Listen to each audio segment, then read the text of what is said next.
Welcome back to another trade setup. Now we're looking at ADA or ADA against USDTP. As always, we're going to start on our higher time frames because it does give us confidence from a price action and a structure perspective.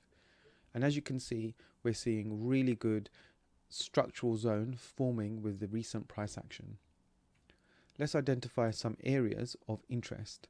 Firstly, this low, this low, this high, looking to the left, this high, and where price is at the moment. Where price is at the moment, we can see that price has actually responded pretty well in and around this zone. We've seen pin bars here, we've seen consolidation in this area, and we've seen pin bars here. I've identified this section as well as a previous pin bar on the left. We love to look at a daily time frame because it does give us a bias of how and when price could move in a certain direction. Now let's jump on to the smaller time frame because what we're seeing is a potential move upwards, and I'll explain why we think that is the case.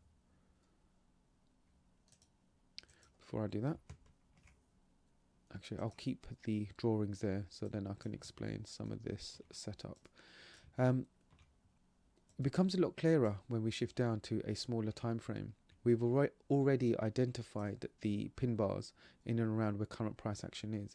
Price had respected it there. It pierced it here, but that's okay because we always want confirmation of price behaving, reacting on certain zones of interest.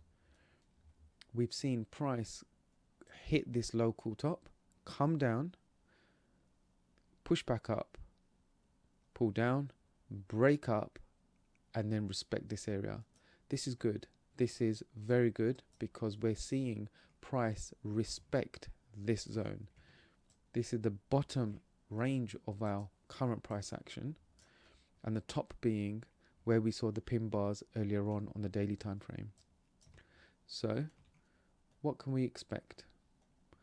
Already, if we look into price at the moment, I could never find the right tools. There and there is a double bottom.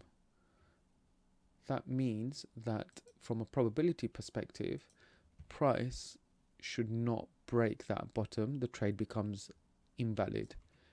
But as with every trade, we have given it some room to breathe. Let's now draw out some of our target areas in terms of taking this trade.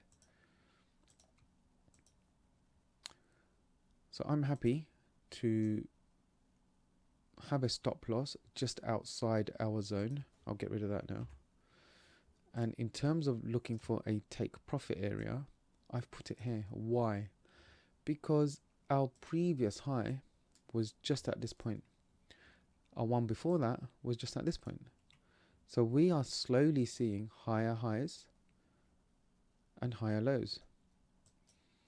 Granted, it has reacted and broken straight through there and then pulled back. But if you look at where it's been pulling back to, it's respected that same old zone, giving it a more of a confident structure in terms of holding that price in and around that price zone.